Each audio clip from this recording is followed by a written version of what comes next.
नमस्ते। आज हाम्रो अप्सको दोस्रो दिन हो। आज हिस्ट्री लिँदाखेरि चाहिँ नि आज हामीले चाहिँ नि पोस्ट अप्समा चाहिँ नि एउटा नयाँ हिस्ट्री भेटायो।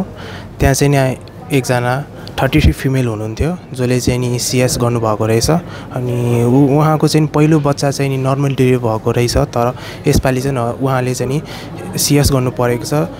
सिएस पनि किन गर्नु परेको रहेछ भने उहाँको चाहिँ नि बच्चा चाहिँ नि पेटमा उल्टो गरेर बसेर चाहिँ त्यही कारणले चाहिँ नि नर्मल डेलिभरी हुन सकेर चाहिँ नि के भन्छ सिएस गर्नु परेको रहेछ। त्यसले गर्दा चाहिँ उहाँलाई चाहिँ नि अहिले चाहिँ नि हिजो डेलिभरी भएको, अहिले चाहिँ एकदमै हल्का गाह्रो भइरहेछ। हामीले आज हिस्ट्री लिनु बेला पनि उहाँले चाहिँ नि दुखाएको चाहिँ नि उहाँले एक्सप्रेस गरिरहनु भएको थियो। अनि उहाँबाट चाहिँ नि अब त्यस्तो अब सिएस गरेपछि सिर्फ दुखेको छ, त्यस्तो एक्स्ट्रा कम्प्लिकेसनहरू चाहिँ नि केही आएको छैन। अनि उहाँको अहिलेको बेबीको चाहिँ नि अहिले हेल्थ चाहिँ राम्रो छ हैन। अनि उहाँको बेबीको वेट चाहिँ नि 3.5 केजी रहेको छ।